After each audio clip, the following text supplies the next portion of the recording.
இப்படி நாராயண பட்டத்திரி முதல் தசகத்தில் முதல் ஸ்லோகம் சாந்திர ஆனந்த அவபோதாத்மகம் அப்படின்னு ஆரம்பிக்கிற ஒரு ஸ்லோகம்.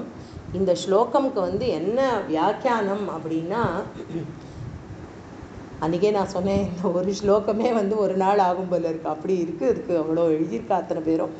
இருந்தாலும் நம்மளுடைய எத்கிஞ்சத்து நம்ம புத்திக்கு என்ன எட்டுறதோ அதை கண்டிப்பாக நம்ம எல்லாருமே ஷேர் பண்ணிக்கலாம். இப்போ என்ன சொல்ல போகிறார் அப்படின்னா, சாந்திர ஆனந்த அவபோதாத்மகம். இந்த ஸ்வரூபம் எப்படி இருக்குது அப்படின்னா, இந்த ஸ்வரூபத்தை எப்படி பார்க்க முடியும் அப்படின்னா, எல்லா உபனிஷத்தாகட்டும், 4 வேதங்கள், இந்த 4 வேதங்களும் ஓடுறதான் சொல்ல முடியாமல், இந்த சாட்சாத் ஸ்வரூபம் என்ன அப்படிங்கிறத சொல்ல முடியாமல் இந்த 4 வேதங்கள் ஓடுறது என்ன பண்ணணும்னு தெரியாமல், இந்த 4 வேதங்கள் உபனிஷத் இத்தனை 18 புராணம், இத்தனை புராணங்களும் எழுதி எல்லாமே இதனுடைய அழகை, இதனுடைய தத்துவத்தை வர்ணிக்க முடியாத ஒரு ஸ்திதியில் இருக்கக்கூடிய நேரத்தில் இதை எப்படி எடுத்துட்டு இருக்கார் அப்படின்னா, நம்ம சாட்சாத் சத்தியம் பரம் தீமகி அப்படின்னு தான் வியாசர் ஆரம்பத்தில் பாகவதத்திலேயே இதை தான் சொல்கிறார். சத்தியம் பரம் தீமகி அப்படின்னா என்ன அர்த்தம் அப்படின்னா, சத்தியஸ்வரூபமாக இருக்கக்கூடிய பகவான் அப்படின்னு அர்த்தம். சத்தியஸ்வரூபமாக இருக்கார் அப்படின்னா அது சின்மயமான ஒரு ரூபம். இதெல்லாம் இந்த வேர்ட்ஸ் எல்லாம் ஒரு பக்கம் இருக்கட்டும். நம்மளுடைய ஆதிசங்கர பகவத்பாதாள் தன்னுடைய கோவிந்தாஷ்டகத்தில் ரொம்ப அழகாக சொல்கிறார். எடுத்ததுமே எவ்வளோ அழகாக அதை அவர் சொல்லியிருக்கார் அப்படின்னா, சத்யம் ஞானமனந்தம் நித்யம் அநாகாசம் பரமாகாசம். முதல் வரியிலே சொல்லிட்டார். சத்தியம் ஞானம் அனந்தம். யார்? ஆதிசங்கர பகவத்பாதாள் சாட்சாத்காரம் பண்ணினவர். எழுத போகிறது என்னது அப்படின்னா, கோவிந்தாஷ்டகம். குட்டியாக இருக்கக்கூடிய பாலகோபாலனை ஸ்மரண பண்ணி எழுதக்கூடிய ஒரு ஸ்லோகத்தில் எடுத்ததுமே என்ன சொல்கிறார் அப்படின்னா, இவன் ஒரு விளையாட்டு குழந்தை இல்லை, ஒரு நம்ம சாதாரணமாக பார்க்கக்கூடிய நமக்குள்ளே நம்மளாவே விளையாடின்னு இருக்கிற ஒரு குழந்தை இல்லை. இந்த குழந்தை என்ன பண்ணுறது அப்படின்னா, இது கிட்டிப்பில் விளையாடுறது, நவநீத சோரம் பண்ணுறது, அம்மாவை கட்டிக்கிறது, பாலை தட்டி விடுறது, தயிர் பானையை உடைக்கிறது, திடீர்னு பார்த்தா பூத்தனையோட மார்பிலேருந்து பாலை குடித்து விஷத்தை எல்லாம் உறிஞ்சி அவளையும் உறிஞ்சி அவளுக்கு ஒரு மோட்சத்தை கொடுக்கறது, சகடாசுரனோட வதம் பண்ணுறது, அப்புறம் இப்படி ஒன்றொன்னா நமக்குள்ளேயே பிரம்மமோகன லீலை அப்படிங்கிறது அவ்வளோ ஒரு பெரிய தத்துவம் அது. அப்படிப்பட்ட பகவான் பிரம்மாக்கே மாயையை காமிச்சு அந்த மாயைக்குள்ளேயே ஒரு மாயையாக இருக்கக்கூடிய சுவாமியாக இருக்கிறவராக இருக்கான் இந்த குட்டி கோபாலன்.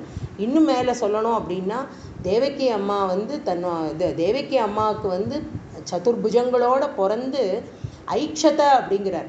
அப்படியே ஆவிர்பவிச்சுட்டார் சுவாமி. அங்கே அந்த அம்மாட்ட நம்ம வசுதேவரும் தேவகியும் பார்த்து அப்படியே ஆச்சரியப்படுறா. தேவகி அம்மா ஸ்துதி பண்ணுறா, கர்ப்பமாக இருக்கும் பொழுதே ஸ்துதி பண்ணுறா, பிறந்ததுக்கு அப்புறமும் ஸ்துதி பண்ணுறா. தேவர்கள்லாம் அப்படி ஒரு சுவாமியை ஆராதனை பண்ணின தேவர்கள்லாம் அப்படி பார்த்து ஆச்சரியப்படுறா.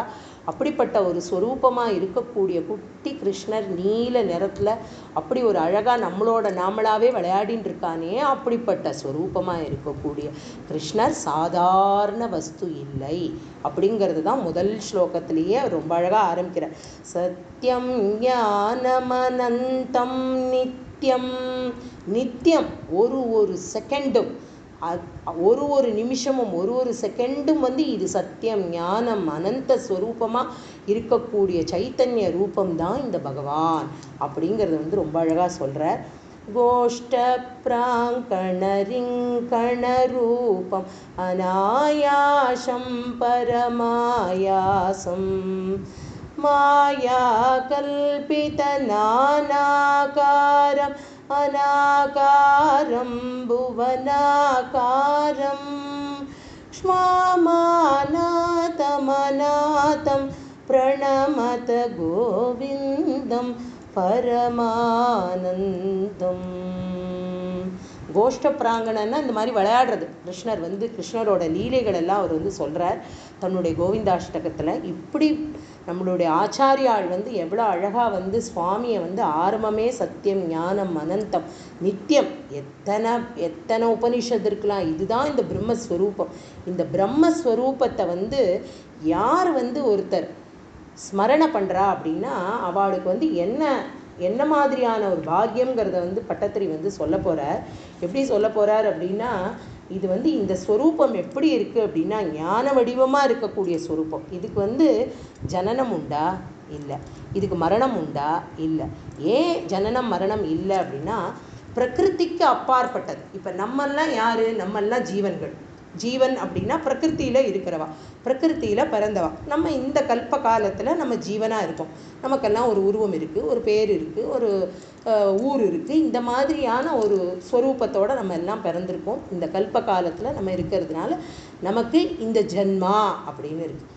இப்போ இந்த ஜீவன் அப்படிங்கிறது வந்து எது பிராகிருத ஸ்வரூபமாக இல்லையோ, அதாவது இதற்கெல்லாம் அப்பாற்பட்டதாக இருக்கக்கூடிய பகவான், இதற்கெல்லாம் அப்பாற்பட்டதாக இருக்கக்கூடிய பரபிரம்ம ஸ்வரூபம் அப்படின்னா ஜீவன் முக்தன்.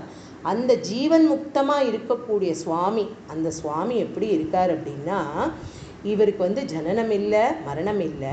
இந்த இடத்துல தான் இருப்பாரா, அந்த இடத்துல தான் இருப்பாரா அப்படிங்கிறதுக்கு நம்மளோட சாட்சாத்காரம், நம்மளோட நரசிம்ம அவதாரம். இதே மாதிரி நம்மளோட துருவனுக்கு வந்து என்ன பண்ணுறார் அப்படின்னா, துருவனுக்கு வந்து நாரத மகரிஷி வந்து ஒரு ஸ்வரூபத்தை காமிச்சு கொடுக்குறார்.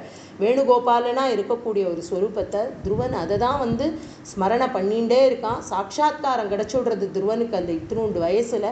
துருவனுக்கு சாட்சாத்காரம் வரும்பொழுது பகவான் வந்து எப்படின்னா ஆதியும் அந்தமும் இல்லாத ஸ்வரூபத்தை காட்டுறார். காட்டினா குழந்தைக்கு புரியல இது ஏது ஸ்வரூபம் அப்படின்னு தேடுறது.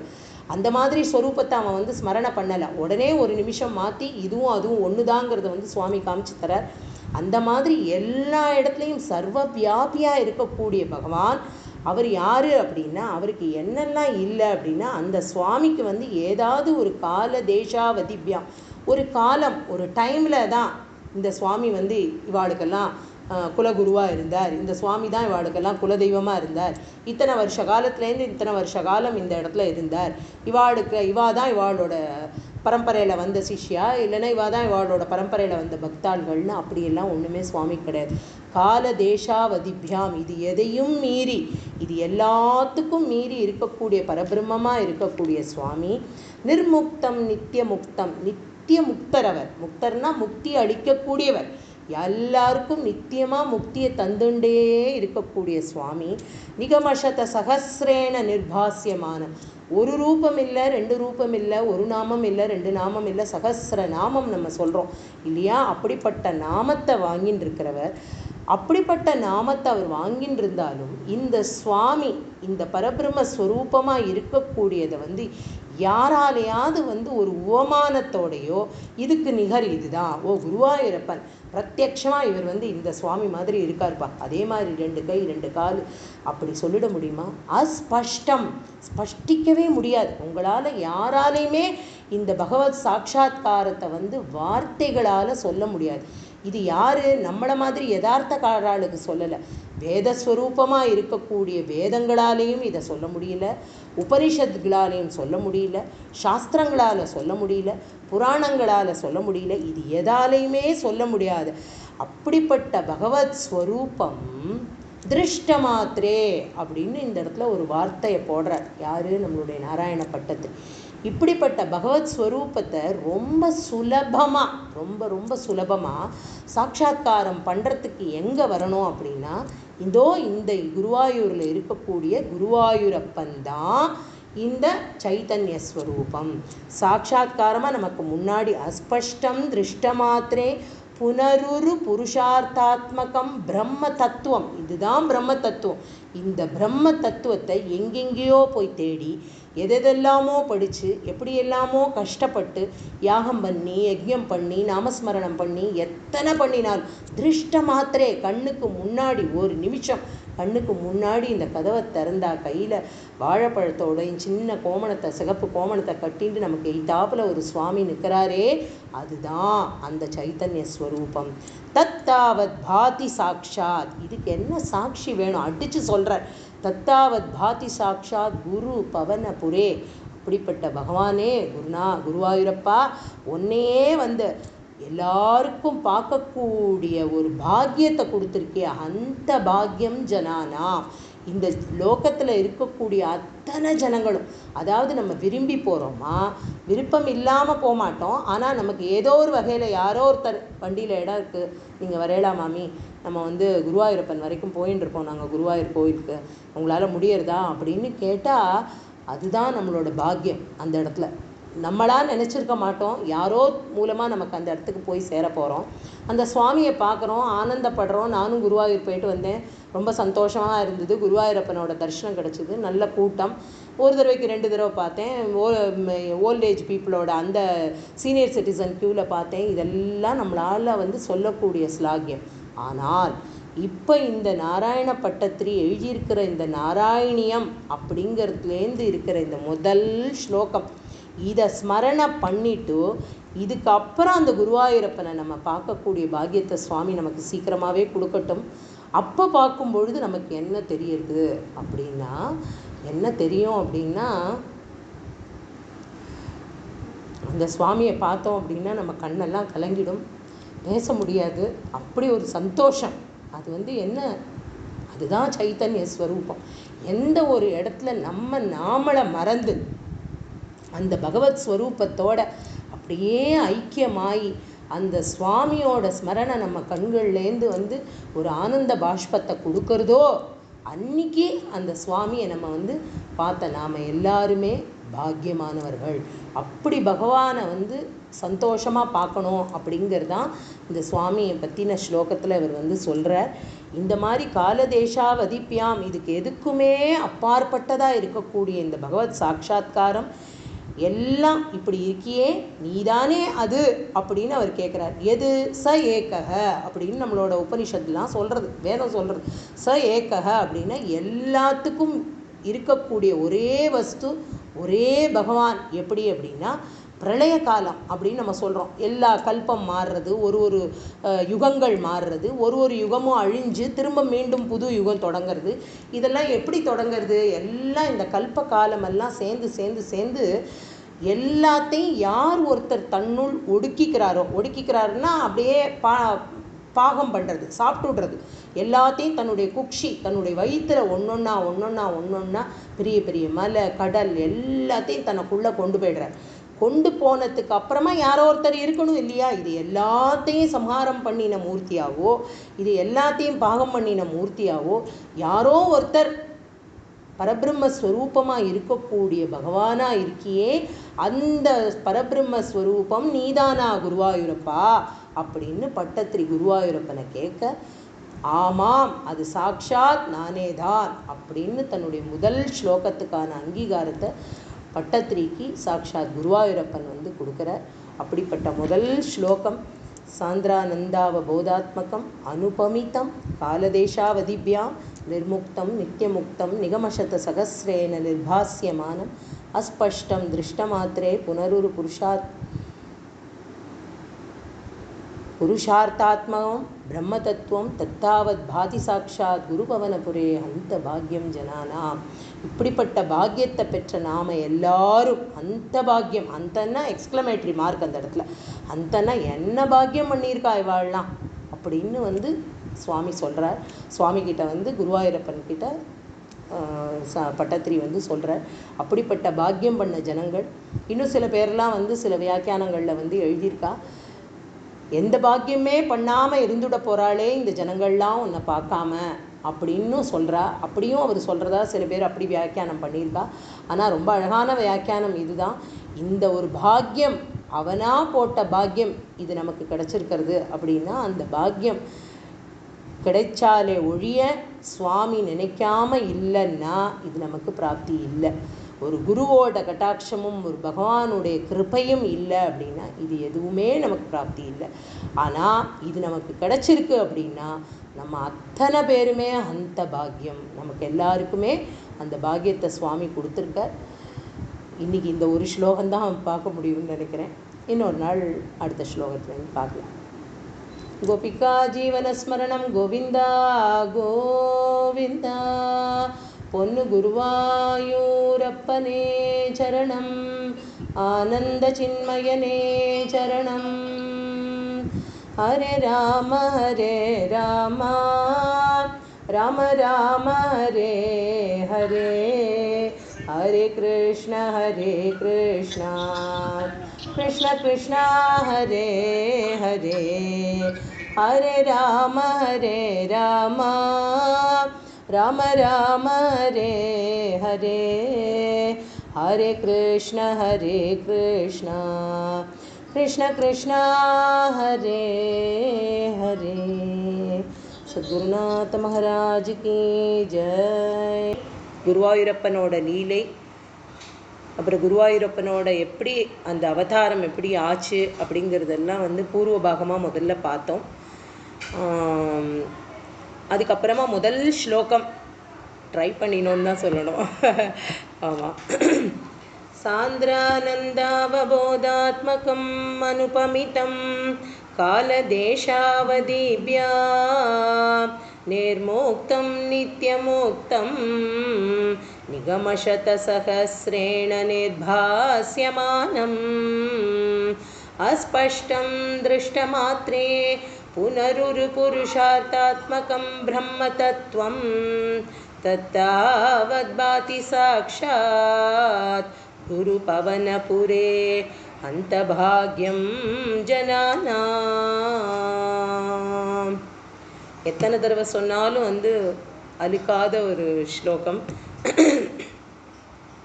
அப்படி பகவானுடைய ஆனந்த அனுபவம் என்ன ஒரு அதிஷ்டான சத்தியம், பரபிரம்மமாக இருக்கக்கூடியது. இது வந்து பிரகிருதிக்கு உட்பட்டது இல்லை, அப்ராக்கிருத்தமான ஒரு வஸ்து. அப்படிப்பட்டது வந்து எப்படிலாம் இருக்குது அப்படின்னா எல்லா உபனிஷத்துனாலையும் வர்ணிக்க முடியல, யாக யஜ்யங்களாலையும் அடைய முடியாத ஒரு வஸ்து.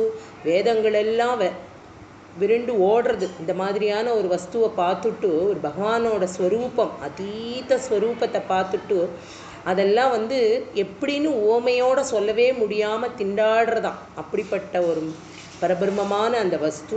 அப்படிப்பட்ட வஸ்துவை வந்து என்ன சொல்கிறார் அப்படின்னா அடித்து சொல்கிறார். தத்தாவத் பாதி சாக்ஷாத், அனுபவ ரீதியாக, அனுபவமாக ஒவ்வொரு செகண்டும் ஒவ்வொரு நிமிஷமும் என்னோடவே கூடவே இருந்து நான் பார்த்த அந்த குருவாயூரப்பன், அந்த கிருஷ்ணர் இதோ இப்போ நம்ம கண்ணு முன்னாடி அப்படிங்கிற திருஷ்ட மாத்திரே புனருரு புருஷார்த்தாத்மகம் பிரம்ம தத்துவம்.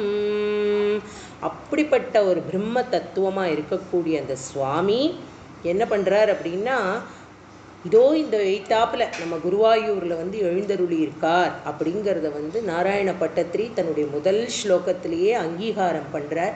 அந்த அங்கீகாரத்துக்கு வந்து பகவான் முதல்ல அங்கீகாரம் பண்ணுறார். எப்படி அங்கீகாரம் பண்ணுறாருனா, இப்படிப்பட்ட ஹந்த பாக்யம் ஜனானாம், இங்கே இருக்கிற எழுந்தருளி இருக்கிற இந்த கோடானு கோட்டி ஜனங்கள் வந்து பாக்கியம் பண்ணியிருக்கா. என்ன பாக்கியம் பண்ணியிருக்கா அப்படின்னா இந்த மாதிரி ஒரு பகவானை ஸ்மரணை பண்ணவும் பார்க்கவும், தன்னோட கண்ணு காது மனஸ் இதாலெல்லாம் பகவானை ஸ்மரிக்கக்கூடிய ஒரு பாக்கியம் இவாளுக்கு கிடச்சிருக்கு. அப்படிப்பட்ட இந்த பாக்யஸ்வரூபமாக இருக்கிறத வந்து அஸ்பஷ்டம் திருஷ்ட மாத்திரே, நம்மளால் வந்து இந்த உருவம், இந்த சுவாமியோட உருவம்னு இருக்கிறத வந்து அஸ்பஷ்டம், நமக்கு வார்த்தைகளே கிடையாது, இதுக்கு வார்த்தையே இல்லை. எந்த வார்த்தையால் வந்து நம்ம வந்து இது பண்ண முடியும், இந்த சுவாமியை வந்து அனுபவிக்க முடியும், எப்படி எழுத முடியும், எதாலையுமே முடியாது. அஸ்பஷ்டம் திருஷ்ட மாத்திரே புனருரு புருஷார்த்தாத்மகம் பிரம்ம தத்துவம், பிரம்ம தத்துவம்னே சொல்கிற அப்படிப்பட்ட பரபிரம்மமான ஸ்வரூபத்தை வந்து யாரெல்லாம் வந்து இதை வந்து அனுபவம் தான், மகான்களுடைய அனுபவங்கள் தான் வந்து நமக்கு இந்த சுவாமி, இந்த ஸ்வரூபம், இந்த சித்மயமான இந்த ரூபம், இதை பற்றியெல்லாம் நமக்கு அழகாக சொல்ல முடியறது. அப்படின்னா அந்த சுவாமி எங்கே இருக்கார் அப்படின்னா சாக்ஷாத் இந்த குருபவன புராதீஸ்வரன் சொல்லக்கூடிய குருவாயூரப்பனா குருவாயூரில் எழுந்தருளி இருக்கார் அப்படிங்கிறத முதல் ஸ்லோகத்தில் நம்ம பார்த்தோம். அப்படிப்பட்ட சுவாமியானவர் என்ன மாதிரியான ஒரு ஏவம் துர்லபிய வஸ்துன்யபி, ரொம்ப சுலபமாக கிடைக்கக்கூடிய ஒரு வஸ்துவாவர். அப்படியெல்லாம் நம்ம எல்லாரும் நினச்ச மாத்திரத்தில் போய் சேர்ந்துட முடியும். குருவாயூரப்பனை போய் தரிசனம் பண்ணுறதுக்கு நினச்ச மாத்திரத்தில் அந்த லைனில் போய் நம்மளால் நிற்க முடியும், அந்த சுவாமியை தரிசனம் பண்ண முடியும். ஆனால் அந்த சுவாமி அப்படி தரிசனம் பண்ணுறதுக்கு ஏவம் துர்லபிய வஸ்துன்யபி சுலபத்தையா அப்படி சுலபமாக வந்துடுறாரா. ஹஸ்தலப்தே எதன்யத் நம்ம கையிலே காமிக்கிறார். ஹஸ்தலப்தேன்னா கண்ணுக்கு எய்த்தாப்புல, கைக்கு அடங்க கைக்கு நெருங்கக்கூடிய தூரத்தில் பகவான் வந்து நம்ம கூடவே இருக்கார் அப்படிங்கிறத வந்து காட்டுறார்.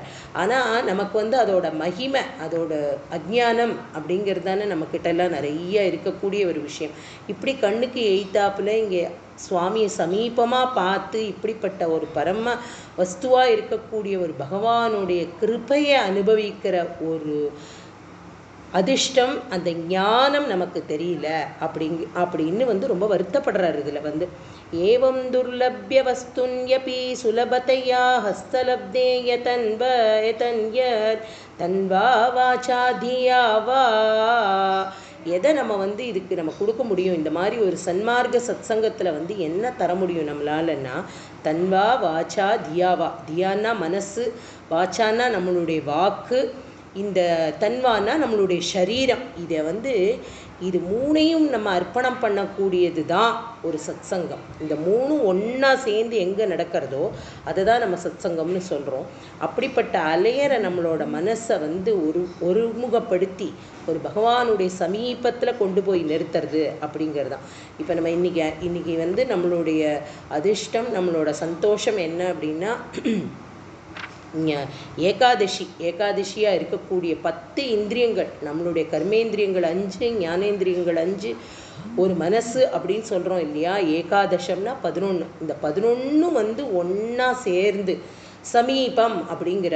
என்ன சமீபம் அப்படின்னா, பகவத் ஸ்மரணத்தில் சமீபமாக இருக்கணும்.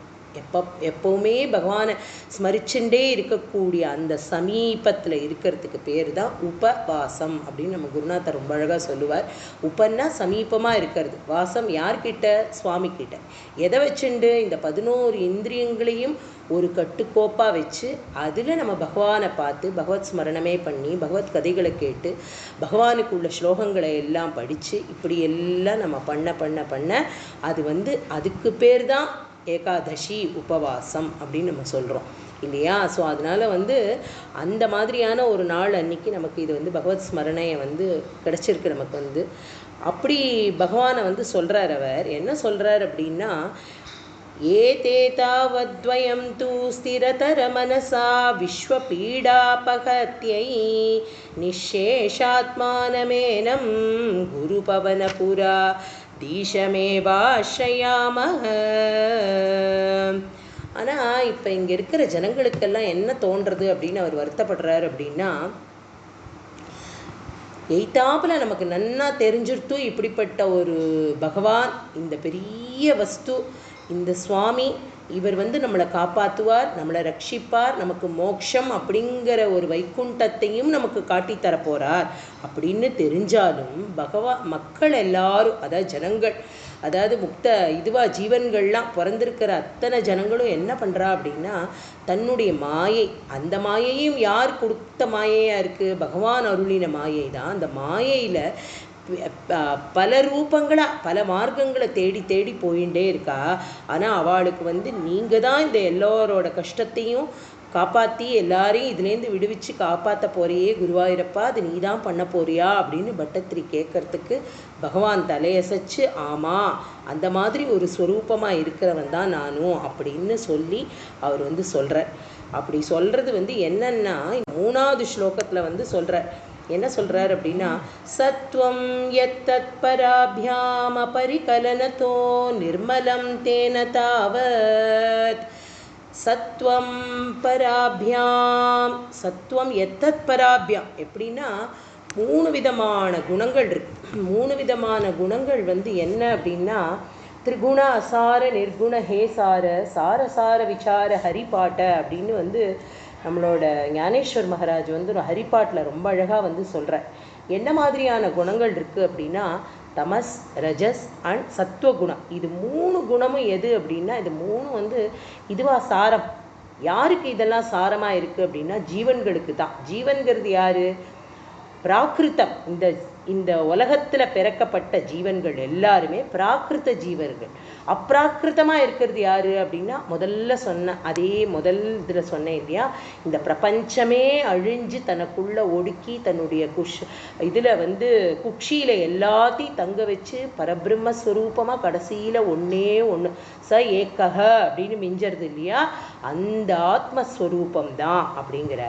அதுக்கு என்ன சொல்கிறார் அப்படின்னா, சுவாமி குணமாகவும் இருக்காராம் நிர்குணமாகவும் இருக்காராம், ரெண்டுத்துக்கும் நடுப்புறையும் இருக்காராம். அதுக்கு எது ஒரு அர்த்தம் சொல்கிறார் அப்படின்னா ரொம்ப அழகாக சொல்கிறார் ஹரிப்பாட்டில். ஜலம் ஜலம் அப்படின்னு எடுத்துட்டோம் அப்படின்னா ஜலத்துக்கு உருவம் இருக்கா? இல்லை. அதுக்கு நிறம் இருக்கா? இல்லை. அதுக்கு ஏதேனும் குணம் இருக்கா? இல்லை. ஆனால் அது என்ன பண்ணும் அந்த ஜலம் அப்படின்னா, எதை ஒன்று அண்டி போகிறதோ, ஒரு பாத்திரத்தில் விடுறோம் அப்படின்னா அந்த பாத்திரத்தோட ஸ்வரூபத்தை அது எடுத்துக்கிறது. அதே மாதிரி அது என்ன பண்ணுறது, வேறு எதுலையாவது நம்ம அந்த ஜலத்தை சேர்த்தோம்னா அந்த கலர் அதுக்கு கிடைக்கிறது. அந்த ஜலமான நிர்மலமான ஒரு ஜலமாக இருக்குது.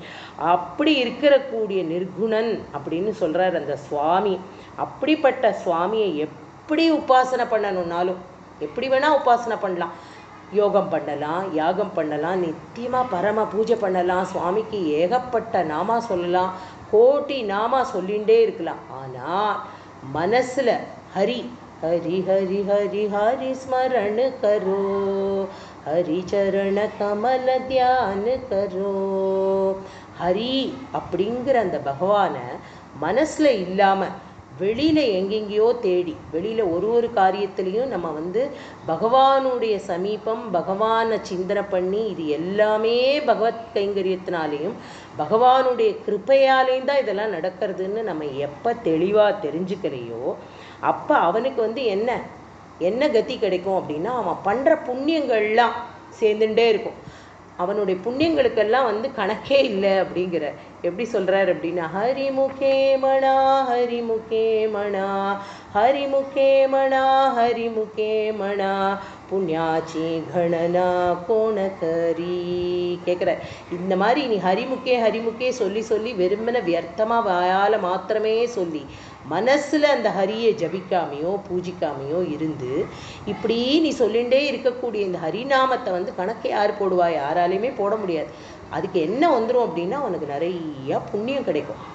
இந்த புண்ணியம் என்னாகும் அப்படின்னா உனக்கு நல்ல ஒரு சிரேஷ்டமான ஸ்வர்க்கத்தை கொடுக்கும். ஆனால் ஹரியால் தான் இது நடந்தது, இது பகவத் சங்கல்பம் இல்லாமல் இது இல்லை அப்படின்னு சொல்கிற ஒரு பக்தி நமக்குள்ளே வந்தால் தான் வைகுண்டம் அப்படிங்கிற ஒரு மோட்ச பிராப்தி நமக்கு கிடைக்கும் அப்படின்னு சொல்கிற. அந்த மாதிரி இதில் என்ன இன்னும் அழகாக திருமாலையில் இவர் இப்போ ஆழ்வார் என்ன சொல்கிறார் அப்படின்னா, காவலில் புலனை வைத்து கலிதனை கடக்க பாய்ந்து அப்படிங்கிற. காவலில் புலனை வைத்து அப்படின்னா நம்மளுடைய உடம்புல இருக்கிற அத்தனை புலன்கள், நமக்கு உள்ள புலன்கள் எல்லாத்தையும் காவலில் வச்சு அப்படியே பக்தி பண்ணி அந்த மாதிரி ஒரு பகவானை நம்ம பகவானோட சரணத்தில் நம்ம ஐக்கியமாகணுமா அப்படின்னு அர்த்தம் அப்படி இல்லையா. காவல் இல் அப்படின்னு பிரிக்கிறார் ரொம்ப அழகா. காவலே இல்லையா. யாருக்கு காவல் இல்லை?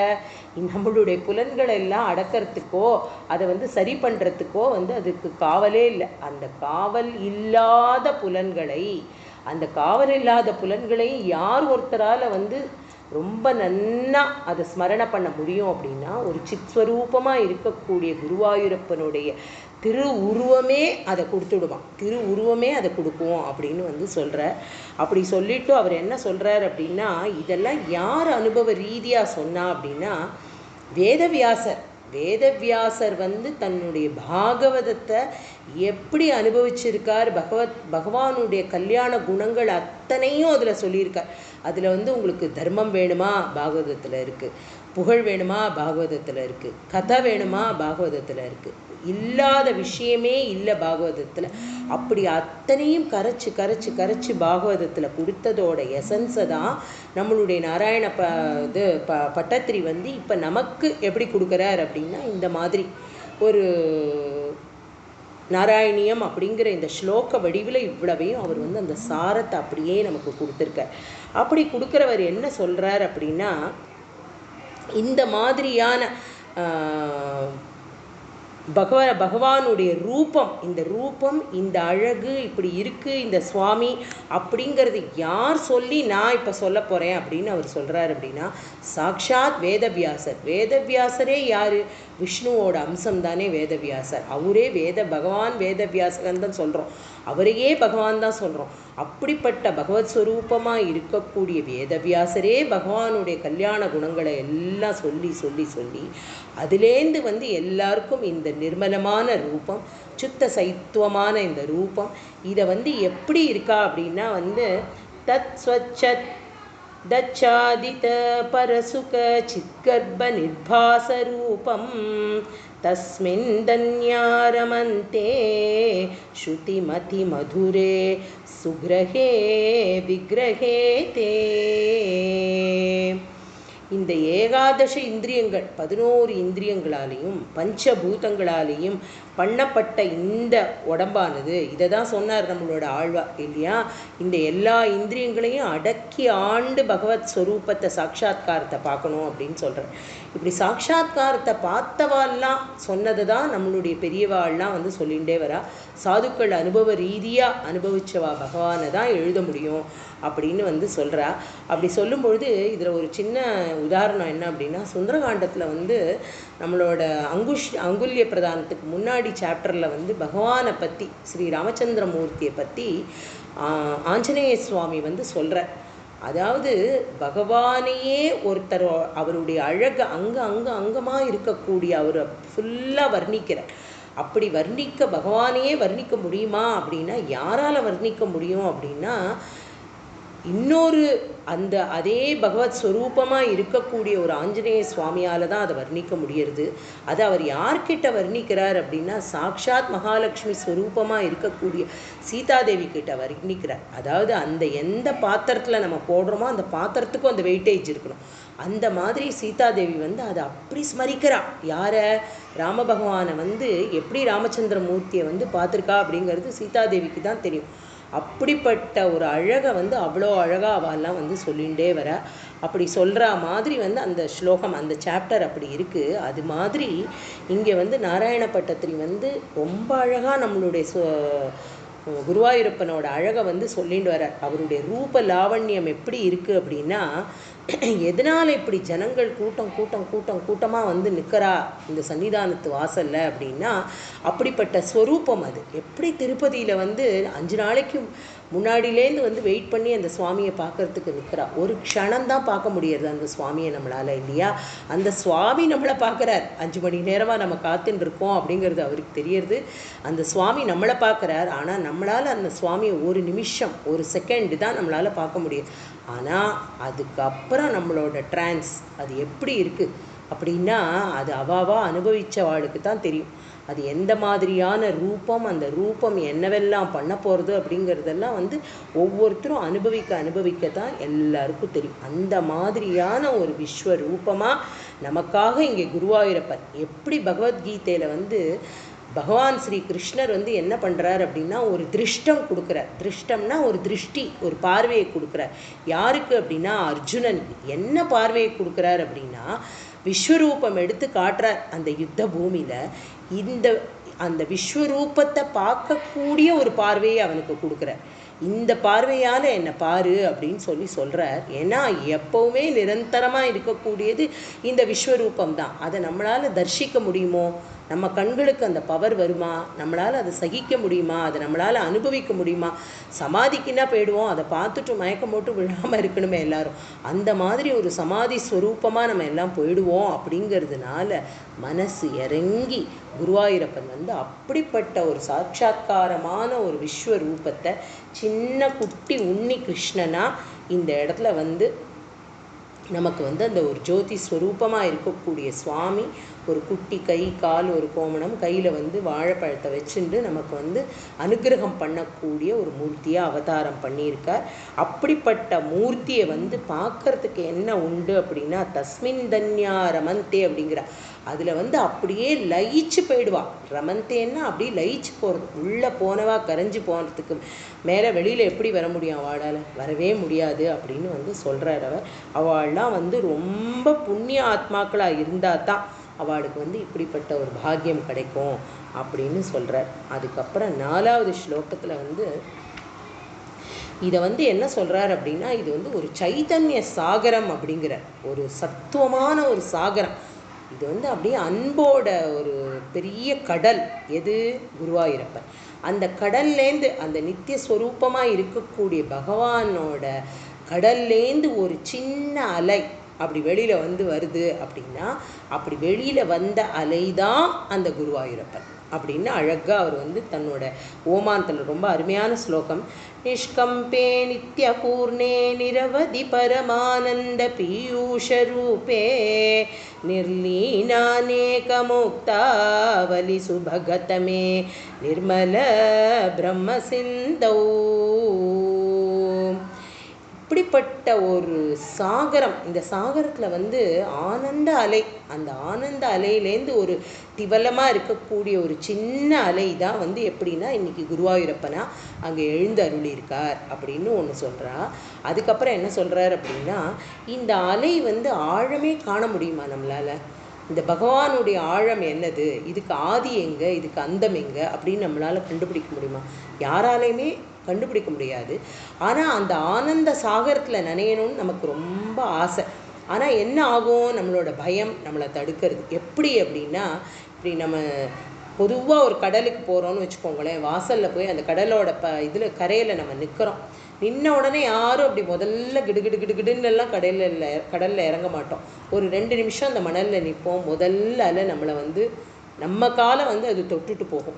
தொட்ட உடனே ஒரு ஸ்பர்ஷம் நமக்கு அப்படியே ஒரு சந்தோஷத்தை கொடுக்கறது. இன்னும் 2 அடி முன்னாடி போகலான்னு தோன்றது, அப்படியே இன்னும் கொஞ்சம் முன்னாடி போகலான்னு தோன்றது. ஒரு அலையாக, ஒரு அலைக்கு மேலே இன்னொரு அலை, ஒரு அலைக்கு மேலே இன்னொரு அலை. இதை வந்து எவ்வளோ அழகாக ஒரு ஓமானம் பண்ணுறாரு அப்படின்னா, பக்தி இப்படி தான் முதல்ல இருக்கான். நம்மளோட பக்தி வந்து சுவாமி மேலே இருக்கிற பக்தி இப்படி தான் முதல்ல அலையாட்டம் இருக்கான். அந்த பகவானே வந்து அந்த சமுத்திரம் ஆனந்த சாகரமாக இருக்கக்கூடிய பகவத் சாகரத்துலேருந்து ஒரு அலையாக வந்து வந்து வந்து நம்மளை ஸ்பர்ஷிச்சு கொஞ்சம் கொஞ்சமாக தனக்குள்ளே இழுத்துக்கிறதான். அப்படிப்பட்ட சுவாமியாக இருக்கக்கூடியவர் இந்த குருவாயூரப்பன் அப்படின்னு அதை சொல்கிறார். சொன்னதுக்கு அப்புறமா என்ன சொல்கிறார் அப்படின்னா, அதுவுமே சொல்கிறோமே, இப்போ நம்ம வந்து எப்படி ஆதிசங்கர பகவத் பாதாள் வந்து தாயாருடைய அழகை சௌந்தரிய லகரி அப்படின்னு ஒரு 100 ஸ்லோகத்தில் வர்ணனை பண்ணியிருக்க, அந்த மாதிரி பகவானுடைய அழகு தான் வந்து ஒரு அலையான ஒரு ரூபமாக வந்து இங்கே சுவாமி பட்டத்திரி வந்து சொல்கிறார். இதில் வந்து என்ன ஆகும் அப்படின்னா, இது எப்படின்னா சுத்த ஸ்பட்டிகம். இந்த சைத்தன்ய ஸ்வரூபமாக இருக்கக்கூடிய இந்த பகவான், இந்த சாகரம். ராமகிருஷ்ண பரமஹம்சர் வந்து ரொம்ப அழகாக ஒரு வியாக்கியானம் வந்து சொல்கிறார். என்ன சொல்கிறார் அப்படின்னா, கடல் கிருஷ்ணன் எப்படி இருக்கான் அப்படின்னா நீல வர்ணமாக இருக்கான், அப்படியே அழகாக இருக்கான். கணஷ்யாமா அப்படின்னு சொல்கிறோம் அவரை. எப்படின்னா நீருண்ட மேகம். எப்படின்னா இப்போ இன்னும் ஒரு 10 நிமிஷத்தில் மழை பொழிய போகிறது அப்படின்னா எப்படி இருக்கும்? ஒரு கண்ணங்கரேல்னு ஒரு மேகம். அந்த ஒரு கலர் அந்த சுவாமிக்கு இருக்கான். அந்த கிருஷ்ணன் என்ன அப்படின்னா நீலமாக இருக்கான். ஆகாயமும் நீளமாக இருக்குது, கடலும் நீளமாக இருக்குது. ஆனால் நீ இந்த கடல் நீளத்தை வந்து எப்படி அழகு என்ன அழகாக இருக்குது இந்த கடல் பார்க்க, எவ்வளோ அழகாக இருக்குது, என்ன ஆழமாக இருக்குது. இந்த ஆழத்துக்குள்ளே நம்ம போக முடியுமா? யாராலையுமே இதுக்குள்ளே நீந்தி போக முடியாது. ஆனால் அந்த நீளம் என்ன பண்ணுறது அப்படின்னா நம்மளை ஆக்கர்ஷிக்கிறது. யாரை ஆக்கர்ஷிக்கிறது? யார் பார்த்தாலும், எந்த ஜனங்களாக இருந்தாலும் வந்து கடலை பார்த்து பிரமிக்காதவா இருக்க முடியுமா? இருக்கவே முடியாது. கடல் எல்லாருக்கும் பிடிச்ச விஷயம். அந்த கடலை பார்த்து பிரமிச்சு என்ன பண்ணுறோம் அப்படின்னா, ஆஹா இவ்வளோ அழகான நீல வர்ணமா இது அப்படின்னு சொல்லி இப்படி கையில் அள்ளுறோம். அந்த ஜலத்தை கையில் அள்ளி பார்த்தா நமக்கு நீலம் தெரியறதா? சுத்த ஸ்பட்டிகமாக நிர்மலமான ஜலம் தெரியுது. ஆனால் அந்த மாதிரி கிருஷ்ணன் அப்படிங்கிற இந்த நீல ஸ்வரூபமாக இருக்கக்கூடிய பகவான் என்ன அப்படின்னா சுத்த ஸ்பட்டிகமாக இருக்கான். இப்போ இதில் வந்து ஒரு சின்ன சக்கரை பொம்மையோ எதையோ ஒன்று வந்து உள்ளே இதில் போய் ஆழம் காண போனோம் அப்படின்னு நினச்சிட்டோம். அதாவது நம்ம ஜீவனாக இருக்கிறவாள்லாம் வந்து இந்த பகவத் ஸ்வரூபத்தில் என்ன இருக்குது இந்த கிருஷ்ணன்ட்ட என்ன இருக்குன்னு அவனை நெருங்கி ஒரு அலையாக நம்மளை வந்து அடிச்சுட்டு போய் நடு கடலில் சமுத்திரத்தில் போயிட்டோம் அப்படின்னா, பகவத் அனுபவமான அந்த சமுத்திரத்துக்குள்ளே போயாச்சு அப்படின்னா திரும்பி வர முடியுமா நம்மளால்? கண்டவர் விண்டவர் கண்டிலர்னு சொல்கிறா. யார் இதை போய் அனுபவிச்சாலோ அவளால் திருப்பி வெளியில் வந்து சொல்ல முடியுமா? சொல்ல முடியாது. அது ஒரு ரம்யமான ஒரு அனுபவம். அந்த அனுபவத்துக்குள்ளே போயிட்டோம் அப்படின்னா அதுக்கப்புறம் வந்து சுவாமி எப்படி இருக்கார் அப்படின்னா அவருடைய அதரம் மதுரம் வதனம் மதுரம் நயனம் மதுரம் ஹசிதம் மதுரம்.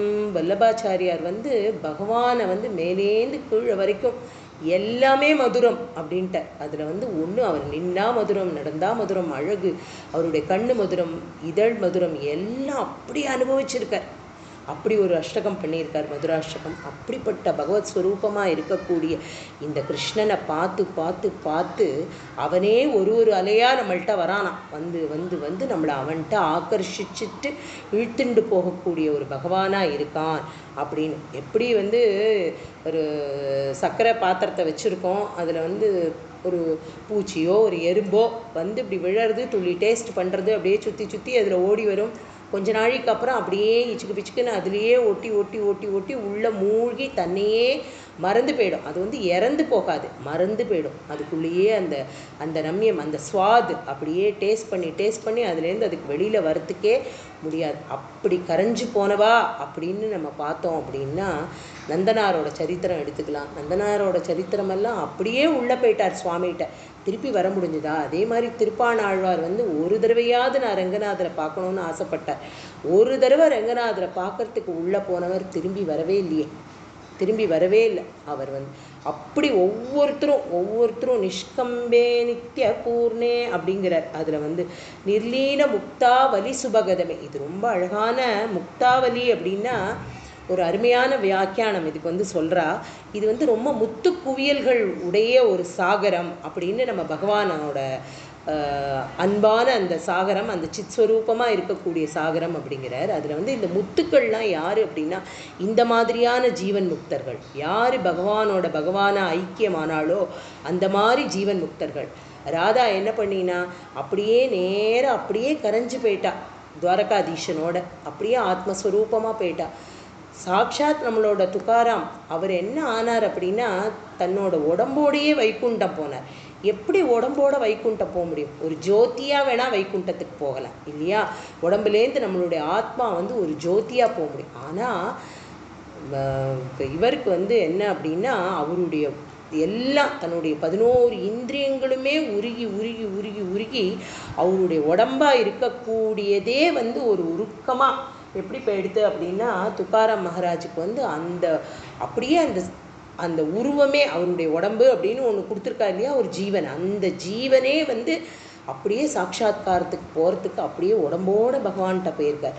அந்த மாதிரி வந்து எல்லாரும் அப்படிப்பட்ட இது வந்து ஒரு அத்வைத்த சித்தாந்தத்தை ரொம்ப அழகாக இந்த இதில் சொல்கிறார். கல்லோலோலாசதுல்யம் கலு விமலதரம் சத்வமாஹுஸ்ததாத்மா கஸ்மானோ நிஷ்களஸ்துவம் சகல இதி வச்சக த்வத்கலாஸ்வேவ பூமன். இப்படிப்பட்ட பரிசுத்தமான சத்தியஸ்வரூபமாக இருக்கக்கூடிய பகவான் பெரிய பெரிய அலை எல்லாம் கல்லோலோலாச துல்லியம் அப்படின்னா ஒரு அலைக்கு மேலே இன்னொரு அலை, ஒரு அலைக்கு மேலே இன்னொரு அலை, நிறைய அலைகள் அப்படியே பக்தி அலைகளை வந்து அனுப்பிச்சுட்டே இருக்க பகவத் ஸ்வரூபத்தோட ஸ்வரூபமாக கரைஞ்சு போய்டுறான் அப்படிங்கிறதான் சொல்கிறார். அப்படிப்பட்ட கரைஞ்சு போன முக்தர்கள் முக்தாவலி சுபகதமே இவாளெல்லாம் தனக்குள்ளே வச்சுட்டு இருக்காராம் சுவாமி. ஒவ்வொருத்தரா ஒரு சாதுக்களையும் தன்னோட இடத்துல வச்சுருக்கார் அப்படின்னு வந்து சொல்கிறார். 5வது ஸ்லோகத்தில் என்ன சொல்கிறார் அப்படின்னா நிர்வியாபாரோபி நிஷ்காரண மஜபஜசே எத்கிரியா மீக்ஷனாக்கியா. அதாவது பகவானுடைய மாயை இது எல்லாமே பகவான் நமக்கு காமிச்சு கொடுக்கக்கூடிய மாயை. பகவானுடைய ஒரு கிருப்பா இல்லாமல் இந்த மாயையிலேருந்து நம்ம யாருமே வர முடியாது அப்படிங்கிறதான் சொல்கிறார். தஸ்யா சம்சுத்தமம்சம் கமபி தமதிதோ ரோதாயக்கம் சத்வரூபம். இப்படிப்பட்ட சத்வரூபமாக இருக்கக்கூடிய பகவானே நீ வந்து என்ன அப்படின்னா உன்னோட யோக மாயையினால் இந்த ஒரு சித் சக்தி உனக்கே இருக்குது. இந்த சித் ஸ்வரூபமாக இருக்கக்கூடிய பகவான் நீ என்ன பண்ணுற அப்படின்னா உன்னோட ரூபம் எப்படியானதுன்னா ஒரு சுத்தமானது, ஒரு சத்துவமான குணமுள்ளது, ஒரு சத்வரூபமாக இருக்கக்கூடியது, எதையும் உனக்கிட்ட மறைச்சி வச்சுக்க தெரியாத மாயை, அந்த மாயையை வந்து நீ எல்லாருக்கும் இப்படி காமிச்சு உங்ககிட்ட வசீகரம் பண்ணிகிட்டே இருக்கியா அப்படின்னு சொல்லி 5 ஸ்லோகம் வரைக்கும் இப்படி ரொம்ப அழகாக வந்து பகவானுடைய அழகையும் பகவானை தான் எப்படி ரசித்தோம், தான் எப்படி பகவானை அனுபவித்தேன் அப்படிங்கிறதையும் வந்து பட்டத்திரி ரொம்ப அழகாக வந்து சொல்கிறார். அப்படி சொன்னவர் வந்து என்ன சொல்கிறார் அப்படின்னா, தன்னோட மாயையை வந்து சுவாமி எப்படி ஏவுவாராம் அப்படின்னா, ஒரு ஜஸ்ட்டு ஒரு கட்டாட்ச மாத்திரத்தில், அதுவும் கடைக்கண் பார்வை தான், அப்படி ஜஸ்ட்டு பார்த்தாலே அது போருமா. அதாவது மாயையிலேருந்து நாம் மீண்டு வரத்துக்கும் அந்த கட்டாட்சம் போரும், மாயையே நமக்குள்ள அனுப்புறதுக்கும் அந்த கட்டாட்சம் போரும் அப்படின்னு சொல்கிறார். அப்படி பார்த்தா சுவாமியோட கிருப்பா இல்லாமல், பகவானுடைய கிருப்பா இல்லாமல் எதுவுமே பலிக்க போகிறதில்ல, எதுவும் லபிக்காது. அதுக்கு நம்ம என்ன பண்ணணும் அப்படின்னா, எப்பவும் சதா சர்வ காலமும் பகவன் நாமாவை பகவானுக்காகவே நாமம் சொல்லணும். நாமம் சொல்கிறது அப்படின்னா காமியார்த்தமாக எத்தனையோ நாம சொல்லியிருப்போம் இத்தனை நாள். ஏதோ நம்ம காரியம் ஆகணுங்கிறதுக்கு ஒரு பூஜை பண்ணியிருக்கலாம், நல்ல ஆயுள் வேணுங்கிறதுக்காக ஒரு ஆயுஷ்ய ஹோமம் பண்ணியிருக்கலாம், நல்ல தனவிருத்தி வரணும் அப்படிங்கிறதுக்காக ஒரு ஸ்ரீசுக்த ஹோமம் பண்ணியிருக்கலாம், நிறைய நாமா சொல்லியிருக்கலாம் குழந்தைகள் நல்ல மார்க் வாங்கிறதுக்கு எல்லாம். ஆனால் அந்த பகவத் சாட்சா்காரமும் எனக்கு கிடைக்கணும், நீதானா அது அப்படின்றத வந்து நான் உணரணும் அப்படின்னு பண்ணினவாள்லாம் தான் ரமண மகரிஷி, சேஷாத்ரி சுவாமிகள், இப்படி பெரிய பெரிய சுவாமிகள், இப்படிப்பட்ட பெரிய சாதுக்கள்லாம் வந்து பகவானுக்காகவே நாமா சொன்னவா. அப்படிப்பட்ட நாமத்தை நாம் வந்து எப்பவும் மனசில் வச்சுட்டே இருக்கணும். அந்த மாயையை நம்மக்கிட்டேந்து நமக்கு கொடுக்கணும். அந்த சுவாமி வந்து நம்மக்கிட்ட இருக்கிற மாயையை எடுத்து நமக்கு புத்தியை, நமக்கு ஞானத்தை கொடுத்து அது மூலமாக பக்தியை வளர்க்கணும் அப்படின்றத வந்து ரொம்ப அழகாக வந்து அதில் என்ன சொல்கிறார் அப்படின்னா, எப்படி பார்த்து தான் சந்தோஷப்பட்டோம் அப்படிங்கிறத வந்து சொல்கிறார். தான் வந்து எப்படி குருவாயூரப்பனோட அழகை வந்து அப்படி எப்படி நான் ஆனந்தப்பட்டேன் அப்படிங்கிறத வந்து ரொம்ப அழகாக அவர் வந்து சொல்கிறார். எல்லாமே அவர் வந்து அட்ரஸ் பண்ணுறார். ஹே குருவாயூரப்பா, ஹே குருவாத புரீஷா, ஹே மாருகா நாதா அப்படின்னு வந்து மாருதா காரநாதா அப்படின்னு ஒவ்வொன்றும் அட்ரஸ் பண்ணி சொல்கிறார். இந்த ஸ்லோகத்தில் வந்து தத்தே பிரத்யக்ரதாராதர லலித கலா யாவலி கேலிகாரம் லாவண்ய சைக்கசாரம் சுக்ருதி ஜனதிருஷாம் பூர்ண புண்ணியாவதாரம்.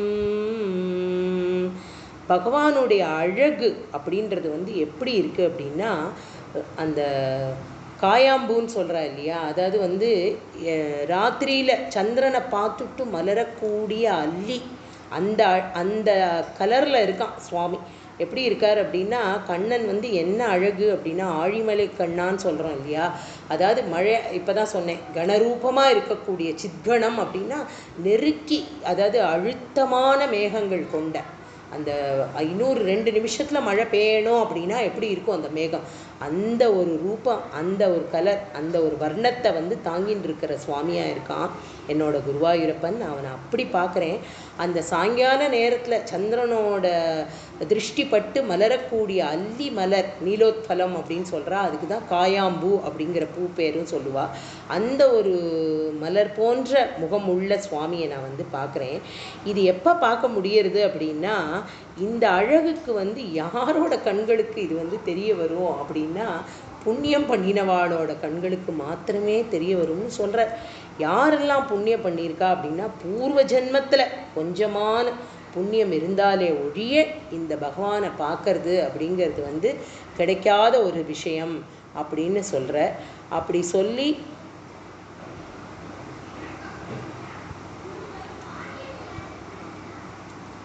அப்படி சொல்கிறார். அந்த மாதிரி கணஷ்யாமா அப்படின்னு சொல்கிறார்.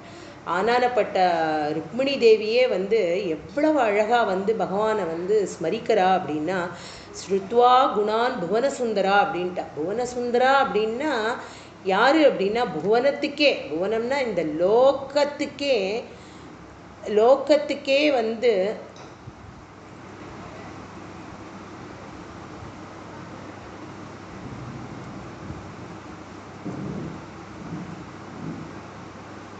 இந்த புவனத்துக்கே வந்து சுந்தரனாக இருக்கக்கூடிய, அகில புவனத்துக்கும் சுந்தரனாக இருக்கக்கூடிய சுவாமி அப்படின்னு வந்து சொல்கிறா. அப்படி தான் அவள் அட்ரஸே பண்ணுறா. சுவாமியை வந்து அப்படி தான் அட்ரஸ் பண்ணுறா. அவள் அப்படி அட்ரஸ் பண்ணும் பொழுது வந்து புவனசுந்தரா அப்படின்னு அட்ரஸ் பண்ணுறா. அட்ரஸ் பண்ணிவிட்டு என்ன சொல்கிறா அப்படின்னா, லாவண்ய சைக்க ஏகசாரம். அதாவது லாவண்யம் அப்படின்னா வந்து அழகு. லாவண்யம்னா அழகு. அந்த அழகு வந்து அழகுக்கும் மேலே அழகு, அழகுக்கும் மேலே அழகு, அழகுக்கும் மேலே அழகு அப்படிங்கிறது வந்து யாரால சொல்ல முடியும்னா,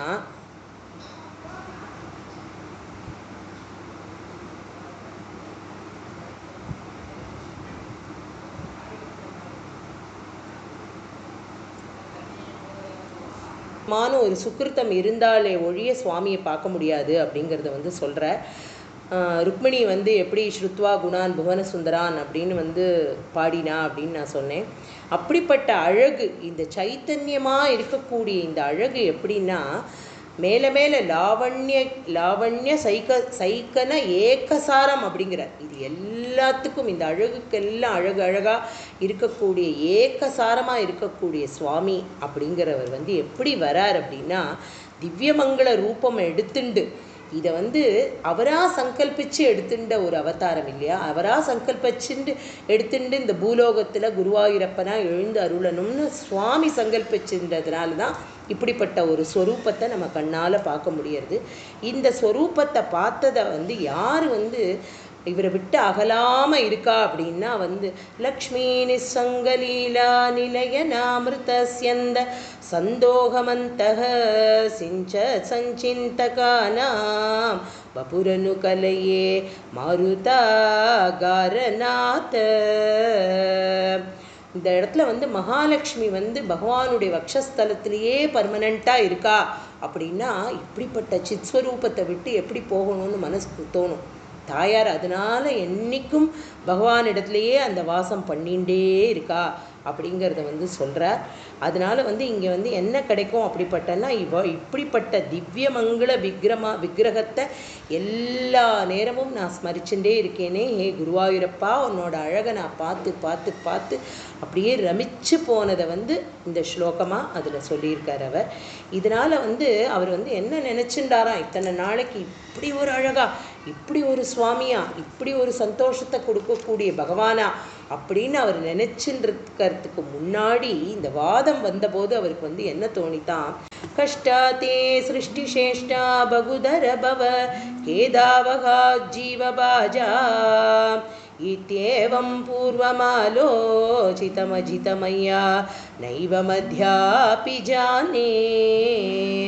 அப்போ இவருக்கு வந்து என்ன தோணித்தான், இந்த மாதிரி ஒரு ஸ்வரூபமாக இருக்கக்கூடிய பகவான் எதுக்காக இவ்வளவு கஷ்டம், இத்தனை ஜீவன்களெல்லாம் படைச்சு படைச்சு படைச்சு இவாளுக்கெல்லாம் ஒரு கஷ்டத்தை கொடுத்து, இந்த மாதிரி ஒரு கஷ்டம் எதனால பகவான் இப்படி கொடுத்துட்டே இருக்கான் அப்படின்னு சொல்லி அப்படியே ரொம்ப வெறுத்து போய் அவர் நினச்சிட்டாராம். எப்போ தனக்கு வாதம், உடம்பில் இந்த வாதம் நோய் வந்த பொழுது அவரால் வந்து அதை தாங்கவே முடியாமல் அப்படி தோணித்தான் அவருக்கு, ஆஹா இப்படி போய் பகவான் என்னத்துக்கு நமக்கு எல்லாருக்கும் இப்படி ஒரு கஷ்டத்தை கொடுக்குறான், இந்த இவ்வளோ ஜீவராசிகளை படைக்க வேண்டிய அவசியம் என்ன சுவாமிக்கு, இந்த மாயையினால் ஜெயிக்கவே முடியலையே, இந்த மாயையை ஜெயிச்சு யாராலையும் பகவத் சாட்சா்காரம் அப்படிங்கிறது கிடைக்கவே முடியலையே, அப்படி இருக்கிற பகவான் ஏன் இப்படி பண்ணினான்னு நான் நினச்சிட்டேன். ஆனால் இப்போ தான் எனக்கு புரியுறது. என்ன புரியுறது அப்படின்னா, அப்போ சொல்கிற, நோச்சே ஜீவா கதம் வா மதுர தரமிதம் துவத்வபுஷ்சித்ரஸ்ராசார்த்தம்.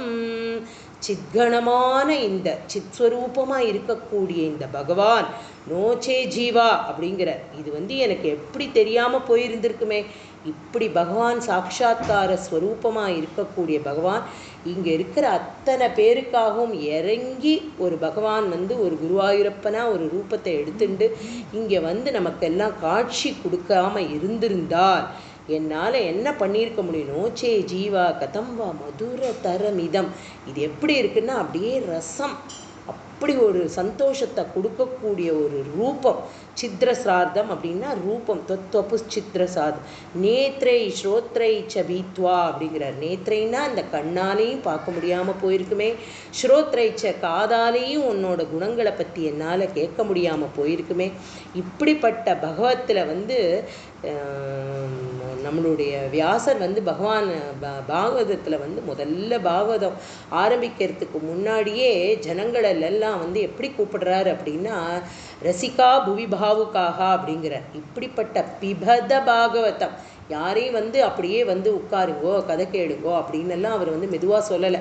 ஒரு 2 நாள் கேட்டுட்டோ அதுக்கப்புறம் உங்கள் ஒப்பீனியன் படி சொல்லுங்கோ அப்படின்னெல்லாம் கேட்கல. பிபத்த வாங்கோ அகோ ரசிகா புவிபாவுக்காகான் எல்லாரையும் அழைக்கிறார். எப்படி அழைக்கிறார் அப்படின்னா, பிபத பாகவதம். அப்படியே பாகவதம் ரசம் அப்படியே விழுந்திருக்கு இல்லையா, அந்த பழம், கோதில்லாத பழம் அப்படின்னு ரொம்ப அழகாக நம்மளோட பார்த்தசாரதி பெருமாளை பாடியிருக்கார் ஆழ்வார். அப்படியே ஒரு துளி கூட கோது இல்லையா, வாயிலெல்லாம் போய் சிக்கி இக்கிண்டு அது சிரமத்தை கொடுக்கக்கூடிய பழமாவே இல்லை. அப்படியே ஜஸ்ட் ஒரு பெரிய ஃப்ரூட்டோட ஜூஸ், அந்த ஜூஸாக இருக்கக்கூடிய பாகவத சாரத்தை அப்படியே எல்லாரும் பருகறதுக்கு வாங்கோ அப்படின்னு கூப்பிடுறார். அப்படியே அதை பானம் பண்ண வாங்கோ அப்படின்னு அழைக்கிறார். அப்படிப்பட்ட அழைப்பு யாரெல்லாம் பாகவதாள், யாரெல்லாம் சாதுக்கள் அப்படின்னு ஒரு சொல்கிறா அப்படின்னா, பாகவதத்தில் ரொம்ப அழகாக அது சொல்கிறாராம் சுகர்.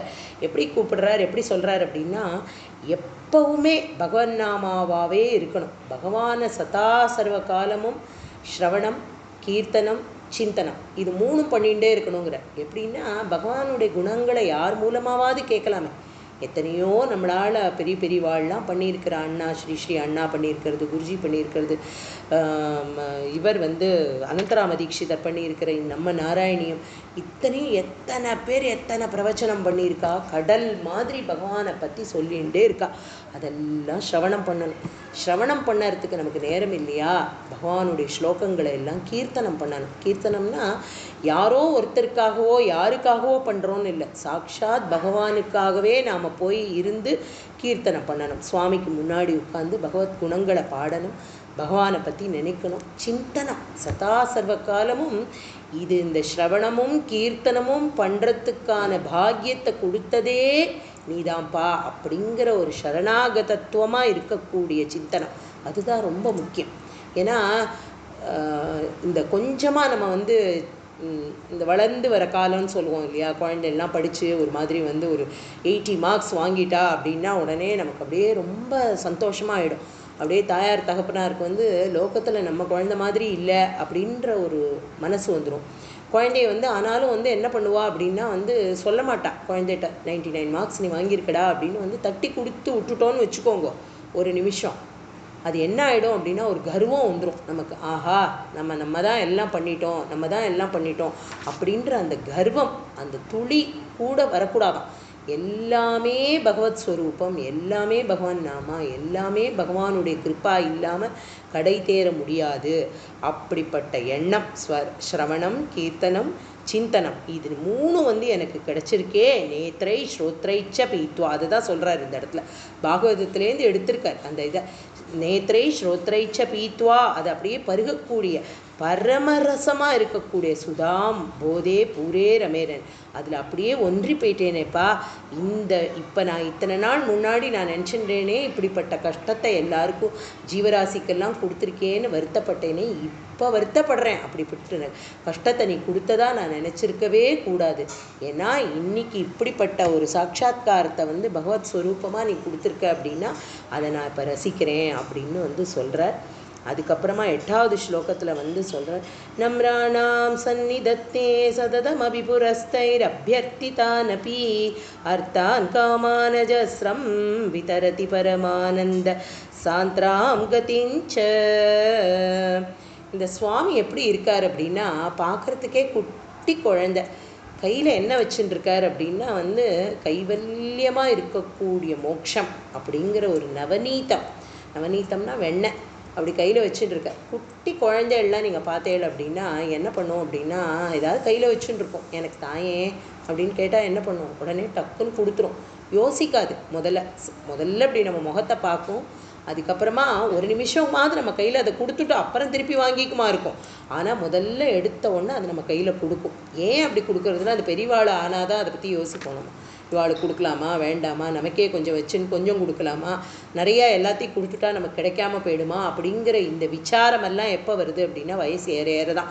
அந்த இன்னசென்ஸ் அப்படின்னு சொல்கிறோம் இல்லையா, அந்த ஒரு பருவத்தில் இருக்கக்கூடிய குழந்தையாக பகவான் இருக்கான். அப்படியே கொடுத்து விட்றான். எதை கொடுக்குறான் அப்படின்னா அந்த உன்னி கிருஷ்ணன் அர்த்தான் காமான் எல்லாத்தையும், மோட்சம் என்னெல்லாம் கொடுக்குறான், அர்த்தம் காமம் மோட்சம், இதெல்லாத்தையும் ஒரு வெண்ணையாட்டம் வச்சுட்டு இருக்கானா. அந்த மோட்சத்தை வெண்ணையாக வச்சுட்டு இருக்கானா. என்னெல்லாம் நம்ம கேட்குறோமோ தர்மம் அர்த்தம் காமம் மோட்சம், வைகுண்டம், மோட்சம்னா இந்த இடத்துல வைகுண்டம்னு அர்த்தம், வைகுண்ட பதவி வரைக்கும். அர்த்தம்னா சின்ன சின்ன ஆசைகள்லாம் பூர்த்தி பண்ணிகிட்டே வரான். காமம் அப்படின்னா பெரிய ஆசை, நிறைய ஆசைப்படுறோம் இல்லையா, ஸோ அதெல்லாம் பூர்த்தி பண்ணுறான்.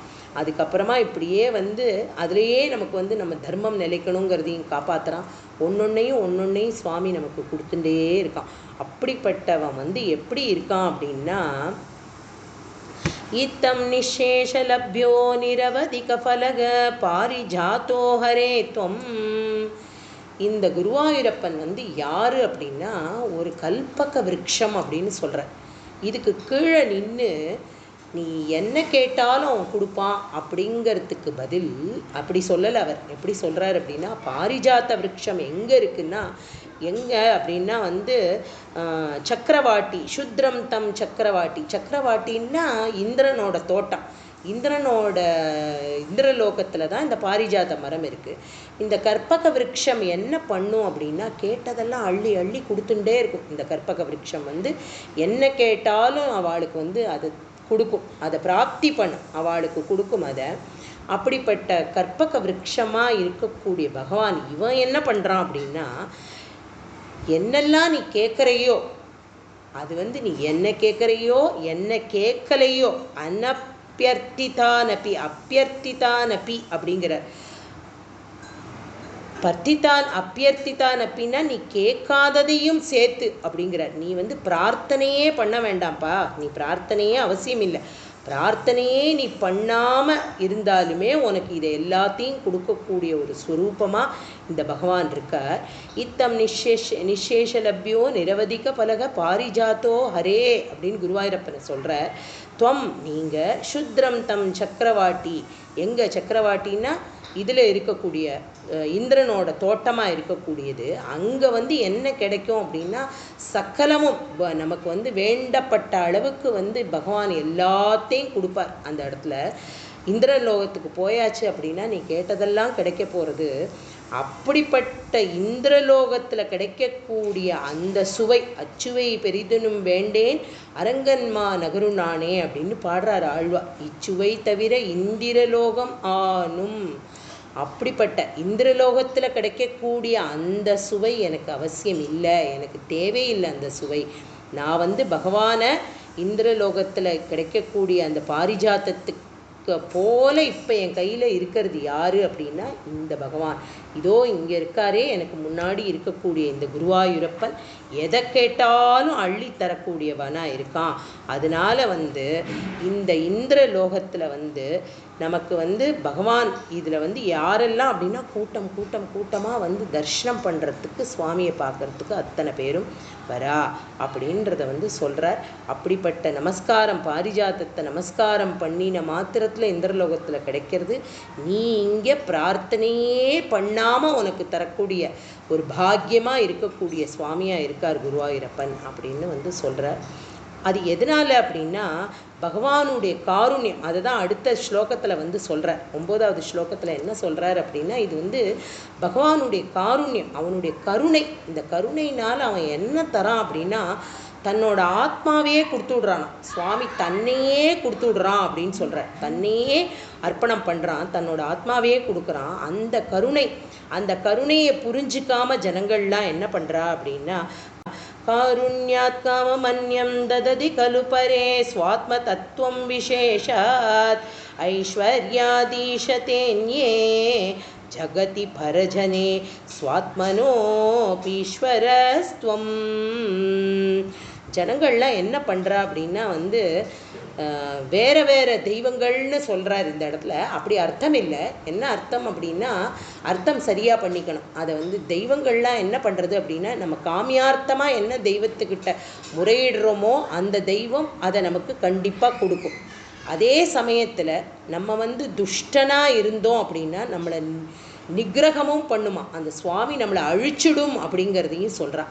அந்த சுவாமி நம்மளை கண்டிப்பாக அழிக்கும். அதே சமயத்தில் நமக்கு மோட்சத்தையும் கொடுக்கும். அப்படிப்பட்ட பகவானாக இருக்கக்கூடிய சுவாமி எப்படி அப்படின்னா ஜனங்கள்லாம் வந்து நீ இவ்வளோ உன்னோட ஆத்மாவையே கைவல்ய நவநீதமாக கொடுக்குறேன்னு ஆசைப்படுறியே சுவாமி, உன்னை புரிஞ்சுக்கலையே இவாள்லாம், புரிஞ்சுக்காம வேறு வேறு மார்க்கங்களெல்லாம் தேடி போகிறாளே அப்படின்னு சொல்லி வருத்தப்படுற. தொம் சுவாத்மா ராமா ஏவேத் யதுல குணகணா தார சௌரே நமஸ்தே அப்படிங்கிற. எப்படின்னா ஆரமந்தி, நீ வந்து எவ்வளவுதான் பஜிச்சாலும் உன்னையே கருணையே நீ வந்து உன்னோட கருணையான ஸ்வரூபத்தை அப்படியே கொடுத்துடுறியேப்பா அப்படிங்கிற. கடைசியாக வந்து 10வது ஸ்லோகத்தில் வந்து ரொம்ப அழகாக சொல்கிறார் சுவாமி. என்ன சொல்கிறார் அப்படின்னா, யார் வந்து குருவாயூரப்பன், பகவான் குருவாயூரப்பன் அப்படின்னு சொல்கிறோமே, அப்படிப்பட்ட சுவாமி என்ன அப்படின்னா அவருக்கு வந்து கல்யாண குணங்கள், நிஸ்பிருச்சை அப்படிங்கிற ஐஸ்வர்யம் சங்கராதீஸ்வர விநியமனம் விஸ்வ தேஜோஹராணாம் தேஜ சம்ஹாரி வீரியம் விமலமபி யசோ நிஸ்பிருகைஷோபகீதம். இந்த பகவானோடதை வந்து கல்யாண குணங்களை வந்து தெரிஞ்சுக்கணும், இந்த கல்யாண குணங்களை பற்றி பாடணும், இந்த கல்யாண குணங்களை ஸ்மரிக்கணும். அப்படின்னா எப்படி இருப்பாளாம், சாதுக்கள்லாம் தன்னோட சமாதி நிலையில் இருந்தால் கூட பகவத் கல்யாண குணம் அப்படின்னா அப்படியே டக்குனு கிருஷ்ணா அப்படின்னா வந்து சுவாமி சைத்தன்ய மகாபிரபு வந்து அப்படியே சமாதி நிலையில் இருந்தால் கூட பகவத் ஸ்வரூபத்தை நம்ம ரசிக்கணும் அப்படின்னா டக்குன்னு அதுலேருந்து தன்னோட கல்யாண குணங்களை எல்லாத்தையும் எடுத்து சொல்லக்கூடிய ஒரு அளவுக்கு அவள்லாம் வந்து பகவானையே சதா சர்வ காலமும் நினச்சின்னு இருக்கா அப்படிங்கிறார். அந்த பகவான் அப்படிங்கிறதுக்கு வந்து என்ன அர்த்தம் அப்படின்னா, எப்படி பரமேஸ்வரன் யாரை சதா சர்வ காலமும் நினச்சிண்டே இருந்தார் அப்படின்னா வந்து சாக்ஷாத் ராமாயணத்தை தான் வந்து பார்வதிக்கு உபதேசமே பண்ணுறார். யார் உபதேசம் பண்ணுறார் அப்படின்னா பரமேஸ்வரன் வந்து பார்வதிக்கு உபதேசம் பண்ணுறார். எப்படிப்பட்ட உபதேசமாக அதை பண்ணுறார் அப்படின்னா, துளசி ராமாயணம் அப்படிங்கிறதே வந்து அதுலேருந்து தான் வந்திருக்கு. துளசி ராமாயணமே வந்து பரமேஸ்வரன் பார்வதிக்கு ராமாயணத்தை உபதேசம் பண்ணினது வந்து துளசி ராமாயணம். ஸோ அந்த மாதிரி துளசி ராமாயணம் பகவானுடைய கல்யாண குணங்கள் எதெல்லாம் அப்படின்னா 6 குணங்கள் இருக்கணும். எப்படி வந்து பலம் பொருந்தியன வந்து பலவான் அப்படின்னு நம்ம சொல்கிறோம், அதே மாதிரி வந்து குணம் நல்ல சத்குணமாக இருக்கிறவாளை வந்து அவர் நல்ல குணவான் சார், ரொம்ப காருண்யமானவர், எல்லாருக்கும் எல்லா உதவியும் பண்ணக்கூடியவர் அப்படின்னு ஒரு கலை ஒரு விஷயம் குணவான் அப்படின்னு சொல்கிறோம். யார் ஒருத்தர் வந்து எல்லாருக்கும் நிறைய தானமெல்லாம் பண்ணுறார் அப்படின்னா வந்து அவரை வந்து ஒரு தனவான் அப்படின்னு சொல்கிறோம். பணம் நிறைய வச்சுட்டுருக்கா அவரை தனவான்னு சொல்கிறோம். இப்படி எல்லாருக்கும் ஒரு குணங்களுக்கு உள்ள பேராக இருக்குது. பக அப்படின்னா பகவான் அப்படிங்கிற வார்த்தை எப்படி வருது அப்படின்னா நம்மளுடைய குருநாதர் ரொம்ப அழகாக சொல்லுவார். பக அப்படிங்கிறதுக்கு என்ன அர்த்தம் அப்படின்னா சகல கல்யாண குணங்கள், அதாவது முக்கியமாக 6 கல்யாண குணங்களை தனக்குள்ளே வச்சுருக்கிற ஒரு மூர்த்திக்குத்தான் பகவான் அப்படிங்கிற பேர் சொல்ல முடியும். அப்படிங்கிற என்ன அப்படின்னா என்னெல்லாம் வச்சுருப்பாள்னா அப்படின்னா ஐஸ்வர்யம், ஸ்ரீனா ஐஸ்வர்யம், யசஸ் அது புகழ், சம்பத் எல்லாத்தையும் ஜெயிக்கக்கூடிய, வீரியம் அதுக்கான ஒரு பராக்கிரமம் அவள்கிட்ட இருக்குது, ஞானம் இந்த புத்தி விஸ்டம் அறிவை கொடுக்கக்கூடியது, அதுக்கும் மேலே என்ன இருக்குது அப்படின்னா வந்து மோட்சத்தை தரக்கூடிய வைகுண்ட பதவியவே ஒருத்தர் தர முடியும். அப்படின்னா இந்த 6 கல்யாண குணங்களை வச்சுருக்கிறவனைத்தான் நம்ம பகவான் அப்படின்னு சொல்கிறோம். அப்படிப்பட்ட பகவான் அங்காசங்கா சதாஷீ அகில விதசி நக்வாபி தேசங்கவார்த்தா தத்வாதாகாரவாசின்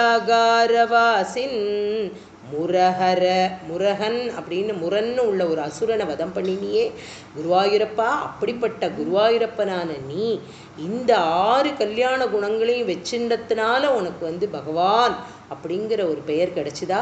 அதனால தான் உன்னை எல்லாரும் பகவான் குருவாயூரப்பா பகவான் குருவாயூரப்பான்னு ஸ்மரணை பண்ணுறாளா அப்படின்னு குருவாயூரப்பனை பார்த்து கேட்குறார். அப்படிப்பட்ட பகவான் அப்படிங்கிற சப்தம் யாருக்கு பொருந்தும் அப்படின்னா சாக்ஷாத் குருவாயூரப்பனுக்கு தான் பொருந்தும். அப்படிங்கிற இந்த சப்த முக்கியாஸ்ரயோசி அப்படிங்கிற இந்த பகவான்ற சொல் யாருக்கு பொருந்தும் அப்படின்னா இந்த குருவாயூரப்பன்கிட்ட குடிகொண்டிருக்கிற அத்தனை குணங்களும் எல்லா குணங்களும் ஒருமிச்சு இவர்கிட்ட தான் இருக்குது. அப்படிப்பட்ட சாக்ஷாத் பகவத் ஸ்வரூபமாக இருக்கக்கூடிய குருவாயூரப்பனை பகவான் குருவாயூரப்பா அப்படின்னு சொல்லி பட்டத்திரி அழைக்க இந்த ஒரு ஸ்லோகங்களுக்கும் சில ஸ்லோகங்களுக்கெல்லாம் ரொம்ப வேகமாக தலையை அசப்பாராம் குருவாயூரப்பன். ஏன்னா அது வந்து அவ்வளோ பிரமாதமாக இருக்குமா அந்த ஸ்லோகம். அதை வந்து அப்படி ரசித்து ரமித்து அதை வந்து என்ஜாய் பண்ணுவாராம் குருவாயூரப்பன். ஏன்னா இது வந்து மோக்ஷ கிரந்தம்னே தான் எடுத்துக்கணும். எப்படி பாகவதத்தை மோக்ஷ கிரந்தம்னு சொல்கிறோமோ அதே மாதிரி குருவாயூரப்பனோட மகிமையை எழுதின நாராயண பட்டத்திரியோட நாராயணியமும் மோக்ஷ கிரந்தம் தான். எதனால் அப்படின்னா இவாள்லாம் வந்து அனுபவத்தை தான் எழுதியிருக்கா. ஓகே, இவா எல்லாரும் வந்து என்னத்தை எழுதியிருக்கா அப்படின்னா வந்து ஒரு தடவை ரமண மகரிஷிகிட்ட வந்து ஒரு சிஷ்யர் வந்து கேட்டாராம்.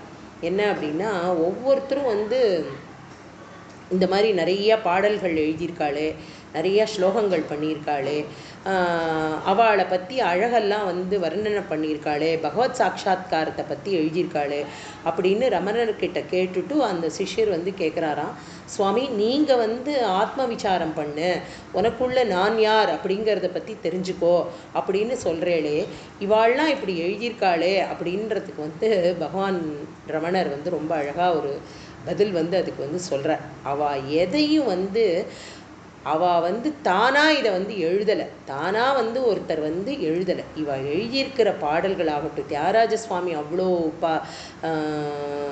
கீர்த்தன் பண்ணியிருக்கார் அப்படின்னா, துக்காராம் கணபதி மகாராஜ் அவ்வளோ கீர்த்தன் பண்ணியிருக்கார், நாமதேவர் பண்ணியிருக்கார் அப்படின்னா இவாள்லாம் வந்து சாட்சாத்காரமாக இருக்கக்கூடிய சுவாமியை பார்த்துருக்கா, பார்த்தத்தை தான் எழுதியிருக்கா அப்படின்னு ரொம்ப அழகாக வந்து சொன்னாராம். தான் என்ன அனுபவித்தாலோ அதைத்தான் அவள் வந்து பாடல்களாக எழுதியிருக்காளே தவிர பாடல்களில் வந்து அவள் அனுபவிக்கலை, பாடல்களில் எழுதி பகவான் அவள் அனுபவிக்கலை, பகவானை முதலையே அனுபவிச்சத்தை தான் பாடல்களாக எழுதியிருக்கார் அப்படின்னு வந்து சொல்லியிருக்கா. அந்த மாதிரி நம்ம நாராயண பட்டத்திரியும் பகவான் ஸ்ரீ குருவாயூரப்பனை ஒரு க்ஷணமும் ஒரு கணமும் அவ்வளவு அனுபவித்து எழுதின கிரந்தம்தான் நாராயணியம் அப்படிங்கிற கிரந்தம். அதுலேருந்து நம்மளால் இன்றைக்கி வந்து முதல் தசகத்தில் இருக்கக்கூடிய 10 ஸ்லோகத்துக்கும் எத்கிஞ்சத்து இன்னும் இதுக்கான வியாக்கியானமெல்லாம் நிறையா கொடுத்துருக்கா. நிறையா ஒரு ஸ்லோகத்துக்கும் எத்தனையோ கதைகளை சொல்லி வியாக்கியானம் பண்ணியிருக்கா. நமக்கு அவ்வளவெல்லாம் வந்து சொல்கிறதுக்கு எனக்கு தெரியுமான்னு எனக்கு தெரியல. தெரிஞ்ச வரைக்கும் வந்து எத்கிஞ்சத்து அதில் என்ன அர்த்தமாக ஒரு ஸ்லோகத்தில் இருக்குது அப்படிங்கிறத வந்து நம்ம இன்றைக்கி ஏகாதசி அதுவுமா வந்து பகவானை வந்து ஸ்மரணை பண்ணிக்கிற ஒரு பாக்கியம் கிடச்சிது. எல்லாருக்கும் ரொம்ப சந்தோஷம்.